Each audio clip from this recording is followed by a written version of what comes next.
Hello and welcome to the Gaggle, where we challenge and, if necessary, destroy media narratives. I'm George Szamuely, and with me, of course, is co-founder of the Gaggle, Peter Lavelle, also host of RT's talk show, Crosstalk. Well, it is that time of the week that you've all been waiting for with bated breath, where we list our thumbs ups and thumbs downs for the week. As always, there are very, very few thumbs up, but we have manfully uh, put our shoulders to the wheel and put come to a few thumbs up. So I'll go first, and I'll mention my thumbs up. Um, I think it's the best thumbs up of the week. The best outcome of this election is the beginning of the end of Fox News. Fox News badly dropped the ball on its election night coverage with its ridiculous, reckless, irresponsible calling of Arizona while people were even still voting. It caught everybody by surprise. Even the Fox News hosts on election night, we caught them by surprise. It somehow stopped the Trump momentum because at that moment he seemed to be cruising to a comfortable victory. It stopped this moment because immediately after that, the vote counters in several states, in Pennsylvania, Michigan, Wisconsin, just stopped counting the votes and said that they would resume in a few hours' time. And then lo and behold, when they resumed, hundreds of thousands of ballots showed up, all for Biden. So what we're getting from newspaper reports is that Trump is absolutely livid with rage about what Fox did to him, and he's now determined to get even by launching Trump TV. And I think that if he brings over the Fox's three primetime stars, Tucker Carlson, Sean Hannity, and Laura Ingraham, and I think he has a good chance that he'll bring them over. I think they're all very stalwart Trump supporters. I think Fox is for the birds. I don't think Fox can survive.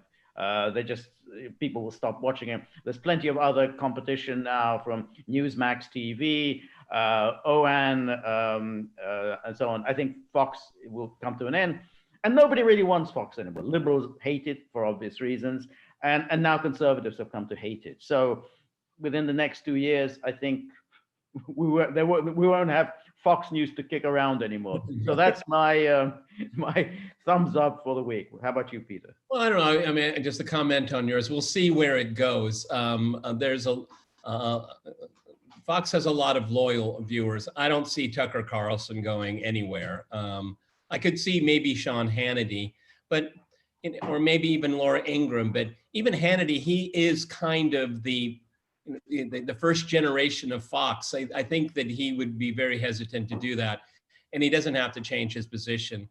Tucker, I don't see. I think Tucker, he's a man of ideas, not of people. So he's been very critical of Donald Trump during his presidency. Well, over the last few days since the election, he's really come out in support of election integrity, and that indirectly does support Donald Trump. So I think you bring up a very interesting point here. I think it's too early to say. And yes, and it has been rumored that Trump, even after, if he had lost 2016, it was rumored that he was going to start up his own news organization.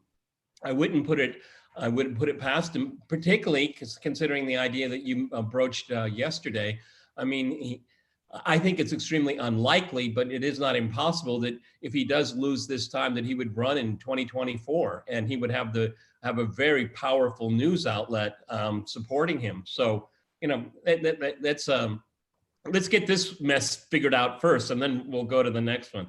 Okay, I don't know. I think I could turn it into a thumbs up. Okay, I will. My thumbs up is the Lincoln Project, because they have humiliated themselves in front of the public. Tens of millions of dollars were pumped into that organization, and they didn't flip one Republican for Biden. I mean, this is one of the ultimate grifts, and actually, it should be turned into a PhD thesis on, you know, the extreme griftness, okay, and how to get away with it. How many millionaires were minted through this whole fiasco here? And it really shows these election advisors and whatnot. It's just a complete grift. They get these grifting pollsters, and everybody grifts off of everybody, okay, and they're less than transparent. I'm going to be very careful with my words. But you know, if we look at the race that Senator Graham had, Lindsey Graham had, I mean, whoever was doing the polling ought to be, you know, taken out and exiled forever. Okay. I mean, but the pollsters made a lot of money off of it, didn't they? Yeah. And all the advisors, they made a lot of money off it, and all the strategists. Okay. And it was a complete fraud, okay, just like the Lincoln Project. But the Lincoln Project may still have a day to live because they're just neocons. And since the Democratic Party has embraced this so much, that they may find a home there. So, you know, grift on, the grift continues. Well, I guess so. The problem with finding a home in the Democratic Party is the problem of the Johnny come lately, which is that you were great while you pretended to be a Republican and say, you know, I'm a Republican, I voted for Ronald Reagan, but Donald Trump is just, you know, too much for me. You're useful, but when you just come over to the Democrats, hey, you know, you're just one of us now. Get to the back of the line. So they have to maintain the fiction that they're still Republicans. But you're absolutely right about their grifting and how they play on stupid, narcissistic politicians' egos by persuading them that they have a chance of winning elections that they have no chance of winning. You remember that woman in 2016, Carly Fiorina, who ran for the nomination? I mean, that was a classic case. You know, you could see all these grifters toddling over to her. Well, I think, you know, you're a woman. And what about Beto? Okay, Beto O'Rourke, exactly. I refer to is Beta. Okay, yeah, that's right. Yes, they say, hey, you know, you did really well in that Texas Senate race. You know, you look great on the cover of Vanity Magazine. Right. I got that for you. You paid a lot of money for it. Exactly, and then Bob, you know, you don't get a single vote, and so there's always this opportunity for these utterly creepy people making huge amounts of money, essentially feeding off the egos of these dumb politicians. So and let's not forget the source of the poisonous tree here, the donors, you know, because what it is it's their form of virtue signaling that they're part of the cause, even though they have so much largesse. We have such a division of wealth right now. You know, throwing 10 million there, 20 million there, just a drop in the bucket for these people. Okay, I mean, they make that much on a day on the stock market. So there's a lot of fraud. The fraud goes all the way around, doesn't it? No, that's exactly right. Because you'd think, hey, these donors, if they cared about their money, they'd be really upset. You mean we sank how many millions to unseat Mitch McConnell? And what was his margin of victory? I can't remember, but it was a big. I think it was double digit. It was definitely double digit, but it was a huge margin. So in other words, there was never even the slightest prospect that they could unseat Mitch McConnell or Lindsey Graham. But nonetheless, they just poured in tens of millions of dollars. And even the one we were told in Maine, Susan Collins, they didn't even come close to unseating Susan Collins. So these donors, you know, they just throw money around like candy. And it's like, why, you know, when Americans ask, you know, why do they hate us? You know, well, like that could be an answer. That's one of the many right there. Another thumbs down for me, and it's something that I think I know I say with great pride, is Nancy Pelosi. She had the nightmare from hell on election night. And because there's so much indecision, she's living in purgatory right now. She really should have her speakership stripped from her. I mean, she's going into Biden incoherence now in public speaking. Just yesterday, I have no idea what she was trying to say. Okay, but she was stumbling around. She was basically where she's in. Okay, but the Democratic Party, even though the way the news will portray it is that they slayed Donald Trump, which remains to be seen, but they were slayed themselves. Okay, and when you think about it, when you think about the torrent of hatred and money and influence peddling to undermine the Trump administration, this is the best they could do. Right. It's extraordinary. Yes, that's exactly right. So they lost many seats in the House. So the majority, I mean, it will be a very small majority now. After all the efforts in the Senate, it's almost certain that the Republicans will control the Senate. They failed to flip a single state legislature. Not a single state legislature throughout the country the Democrats managed to win over. It is a stunning defeat. And of course, it makes Biden's apparent massive victory all the more suspect. Which is obviously that's going to be decided by the courts, but definitely a rejection of the Democrats, definitely rejection of the leadership of Pelosi, and of course of Schumer. Well, it's really interesting, if I could just kind of ricochet off that, is that what we saw going to election night from the political left was extreme wokeism. It was rejected. And then Trump was a fluke. He was an aberration. He was a freak of nature. No, the man may not get across the line, but the message did.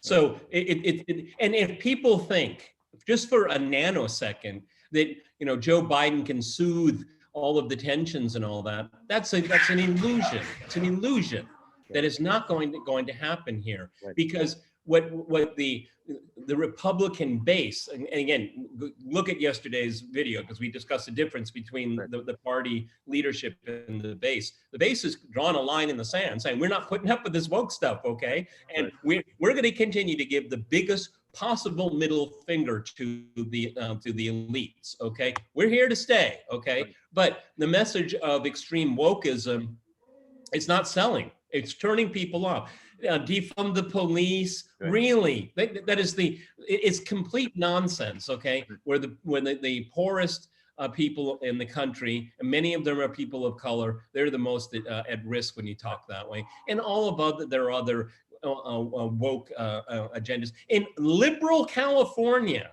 they had a proposition that would allow a practice of hiring using quotas and all that. They rejected it. In California. That is one of the biggest shocks of this election cycle. Even liberal California says, enough of it. Why don't we do it on merit? It might work better. Right. No, that's exactly right. I've got a couple of thumbs down. I mean, first of all, the thumbs down of all these awful Democrats like Pete Buttigieg and Alexandria Ocasio-Cortez saying that they're drawing up lists of people who had facilitated Trumpism. And, it sounds like, they want to drop lists so that these people lives will be destroyed, their careers will be destroyed, maybe even prosecuted in a future Biden administration. But the point is that the moment people start talking about lists, then I think it should send chills down everybody's spine. So it's kind of interesting. We have McKinsey goes Maoist. Right. Yeah, and of course it stands in contrast to Biden's phony let's all come together now and let's all put all the bitterness of the election behind us. No, this is what your colleagues are demanding, and this has been going on for some time. This was even before the election. People like Robert Reich were saying, well, we're going to have a list and a Truth and Reconciliation Commission. People are going to have to come and testify and do mea culpas before they can be admitted to civilized society. So this creepiness is something to look forward to. Yeah, but the interesting thing, or the tragic thing about this is that, again, these people there's no history. Everything is zero moment. They live in a zero moment. There is no history and there's no past. They live in they're presentists. Because if you do something like that, inevitably, George, ask Robespierre, okay? Or ask Trotsky. Once you start doing that, they eventually come for you. Okay. Yeah. And this lack of history, this lack of common sense is just simply astounding. But again, this is what this ideology demands, and does not allow any form of dissent whatsoever. They are going to create the new, I guess you can't even use a pronoun now. Okay. Right. Some kind of person. Okay. That's right. Yeah.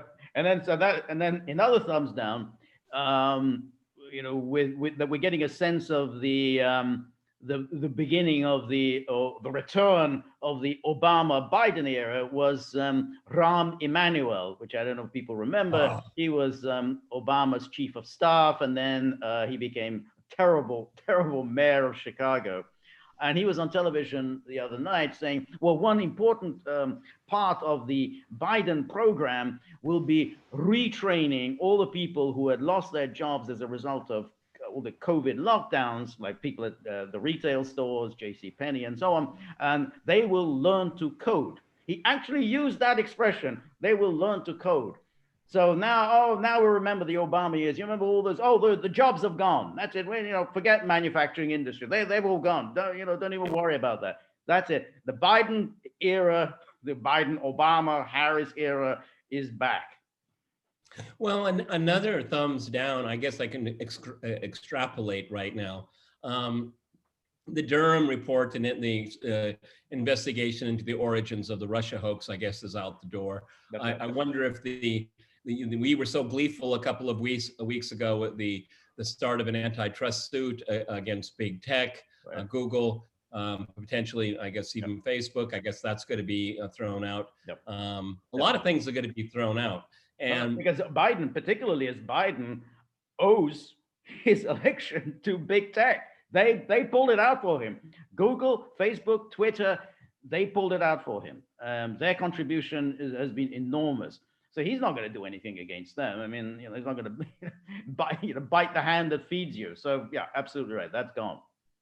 Okay, well, that's a real tragic thing. We will all rue the day in the future that this opportunity has been missed, because if they miss it now, I mean, it's like the difference between, in a bribery situation, you're bought, but you've been paid, but you haven't been bought. Now they've been paid and bought. Right. No, Justice Department, with Sally Yates coming back. Oh. They're going to pursue anything about the what the Obama people were doing to Trump? No, they're going to pursue Trump himself and the people around Trump. That's going to be the Sally Yates Justice Department. So yeah, everything that Obama did, that's all going to be just swept under the rug and forgotten. Well, because it's all about preserving Obama's legacy. That is his obsession, and that is his prime directive in his continued involvement in Democratic Party politics, is to preserve his the shell of a legacy that he has. Okay, because there's nothing there, absolutely nothing. Empty suit, the most empty-suited presidency in American history. And that's saying something, because think about the 4 presidents before Abraham Lincoln. Okay, right. No, that's exactly right. I mean, those when you just think of the whole arc of Obama came out of nowhere. I love that, the arc of Obama. Exactly, the arc of Obama came out of nowhere. No one had ever heard of him, and then he made these vacuous speeches. Remember those? Yes, we can, or we are the people we've been waiting for, and all those mindless platitudes that he was enunciating in 2008. And well, I was against the Iraq War. I was against the Iraq War. First thing you do, you hire Hillary Clinton as your Secretary of State. Second thing, you launched this idiotic war in Libya, which is, we don't even need to get into that, what a catastrophe that is. A total zero. And really one of the worst presidents ever. I mean, I can't think of anyone who was in U.S. history was worse than Obama. Well, I mean, particularly, the arc of history. Okay, I mean, look at Franklin Delano Roosevelt. A lot of people have misperceptions about Roosevelt. Roosevelt, his policies when he was running for president in 1932 were not that much different from Hoover's. Everybody thinks he came in with this idea of the New Deal. He didn't. No, he did not. Okay, it's only after the election in November, and we have to remember back then the inauguration was in March, that he began to see the country sliding. Right. I mean, and dramatically. And like he won the prize, but what did I win? The country is falling apart. Right. And we also, and I don't want to be unkind here, Franklin Delano Roosevelt wasn't particularly intelligent. He was a man of very average intelligence, okay? Right. But he had courage, and I give him that. And you have to remember too, he was called a class traitor when he was in the White House, because he was a silver spoon kid, okay? I mean, the Roosevelt family, not a lot of people know this, but they made money off of opium in the Far East, okay? Right. But anyway, I go to the side here.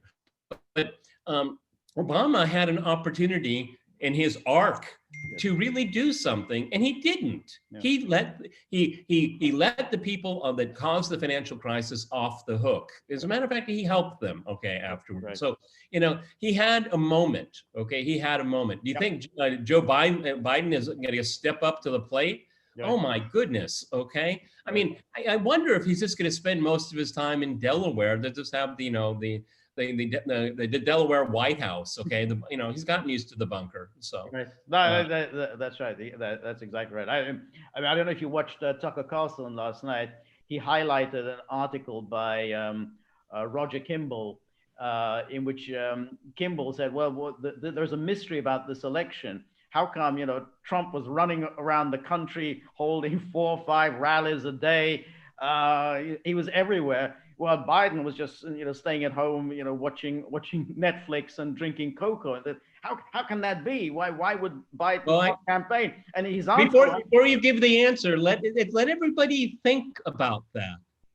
Just think about that. Why was there no campaign? Now, I'm just speculating here. So is George here. But the guest that Tucker Carlson had on had a really interesting answer, and that answer, George, was? The answer is that everybody was already in there batting for Biden, and that Biden knew from the start, and the people around him knew from the start, that the fix was in. He knew that he could rely on the internet giants. He knew that he would be able to rely on the mainstream media. He knew that he could then rely on election day on the vote counters, on the post office, and all of the sort of the big city machines. He didn't need to. He knew that the election was already in the bag. And instead, because the Democrats had learned from 2016, they had underestimated Trump in 2016. This time they were ready. They knew that what Trump was capable of, and they were there. And so that's why Biden didn't even have to campaign. He knew that the whole apparatus is already in place. Well, I think that depending on what happens in the next couple of days, when a final tally, or the tally that they want to present, maybe we should start a separate rubric here at the gaggle called buyer's remorse. Okay, yeah. Because it's going to settle in rapidly. Right. Okay, right. Because this is a candidate that is not adored, not loved. No. It could have been a card. I mean, who knows? I mean, maybe he's a cardboard cutout. Okay, an avatar of sorts. Okay, it's one of these things when you become obsessed. When you become obsessed with a person or an idea, that you lose sight of reality. And this is what's happening. Trump derangement syndrome is really, really messed up the Democrats. I mean, in a very, very big way. I mean, holding contradictory views at the same time, only because Trump seemed to make sense of it, okay? I don't know if there's any recovery from that. They killed journalism. I mean, I'm not going to do your research for you. Well, that just kind of keeps ricocheting around my brain. I mean, somebody, a journalist said that. Okay. I'm just here when there is something that you can research. It's available if you want. Yeah. I'm just going to sit here and issue my opinions. I'm not actually going to do any reporting. Find out anything about what's going on. I'm just going to sit here in my nice studio, picking up my very nice salary and give you my opinions. That's my job. So it is really remarkable. But I also have one thumbs down. I mean, so far, I think like yesterday, I was trying to be charitable towards Trump. But I think one also has to issue, criticisms that he basically hadn't realized in 2016 how narrow his victory was. He should have known that he would have to fight for every single vote in 2020. It was always going to be an uphill task to win re-election. And those statistics, which show, he's increased his support among Hispanic voters, among African American males, African American women, even among white women.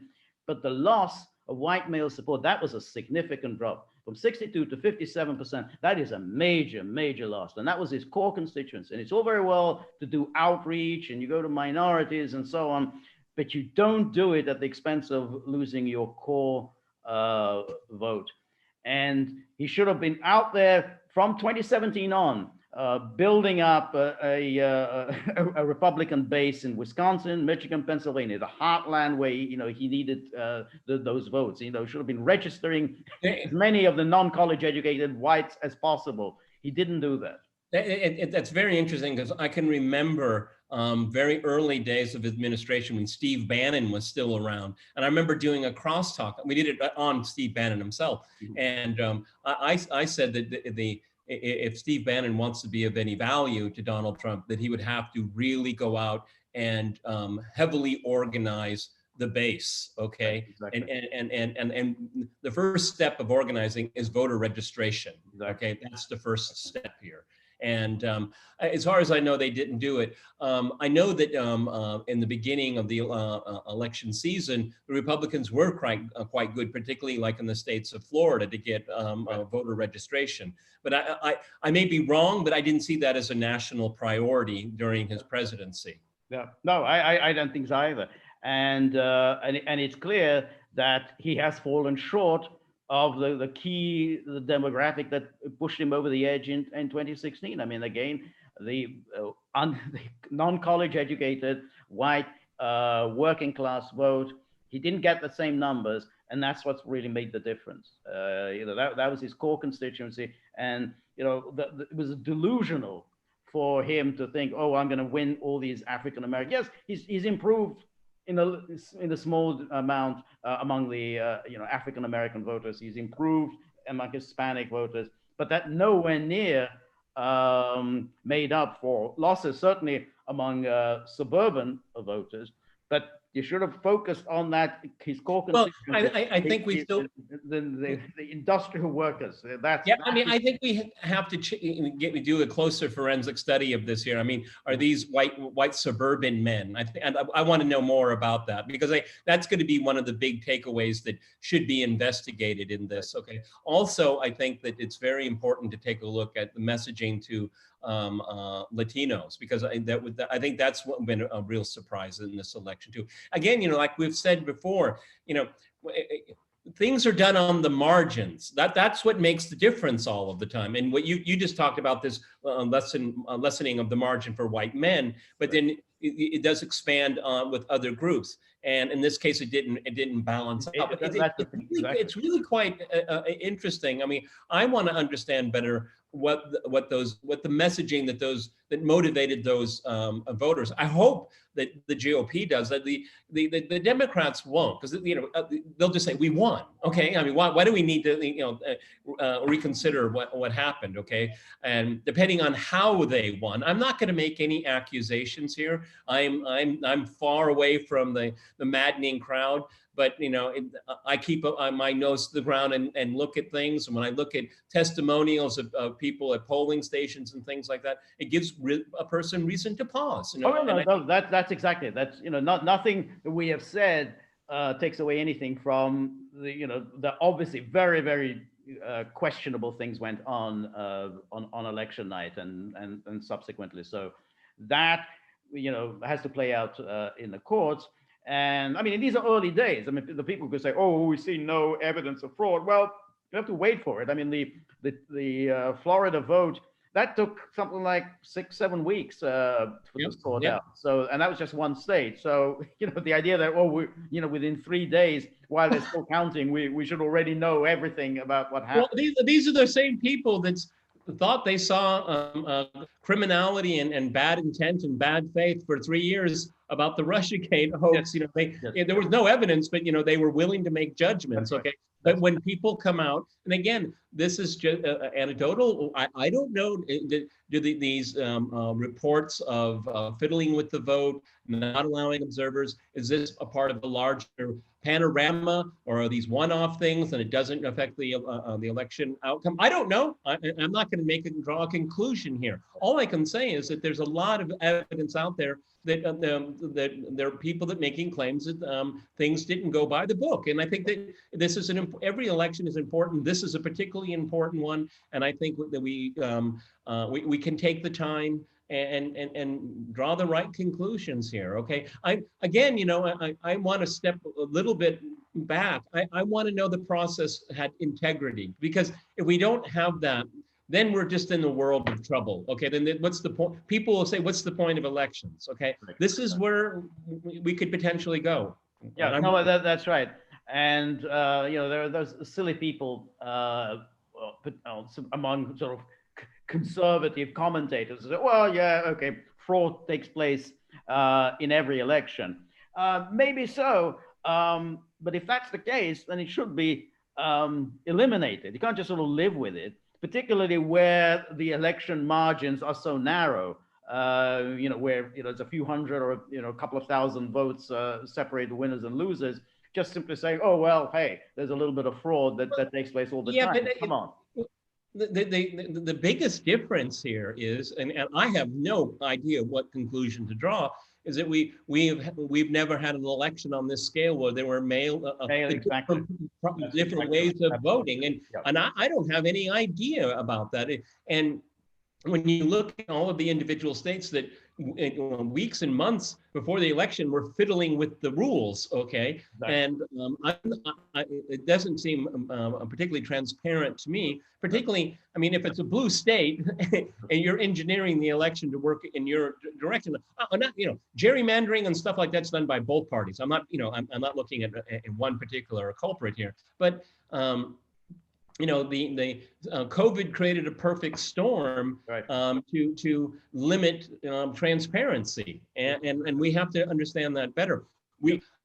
I am very much against this mail-in stuff. I mean, I think there are ways of doing it. It's a whole custody issue. It was obvious from the start that this would be a process ripe for fraud and abuse. I mean, it was just ridiculous that you could say. I mean, don't you think, George, if you know it's going to be a potential fraud could be committed, don't you think some people would take advantage of that? I mean, logically. That's right, because it's being fraudulent here is very easy. I mean, this isn't like robbing Fort Knox. I mean, it's actually very easy. You sit on some blank voting sheet, and then when you find out how many votes you need to put you over the top, you fill them out. I mean, it's a very easy exercise.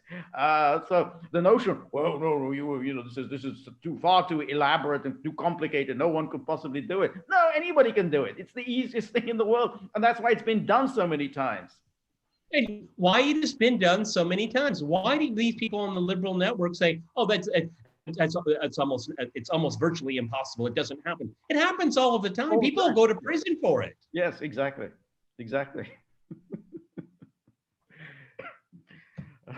All right, Peter, any more thumbs ups or thumbs downs? I think that's it for right now. I mean, so Okay. many things are in flux, but I'll be looking at very closely. It was very weird that did Biden make any statement in the end at all? Yeah, I think Because he made a fairly anodyne statement. Not of the course. triumphalist.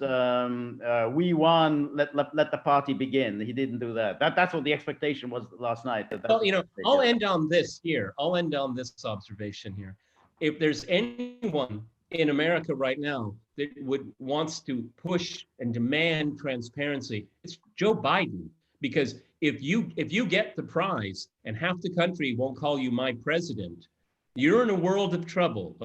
Okay, because I was going to say my last observation. The thing I keep thinking about is that he's in the Oval Office in January of 2021. What do you bet, George? The 25th Amendment is going to be on everyone's lips. Yes. Yeah, no, that's right. Yeah, the 25th Amendment, and there will be enormous amount of opposition that will not relent. They will not say, people will not just simply say, oh, well, he's my president, let's wait for 2 years before the next elections. I mean, this is going to be the most ferocious opposition. And there's nothing, and 25th Amendment, and then getting this woman, this Kamala Harris, her own party hated her so much because she couldn't get a single vote from them.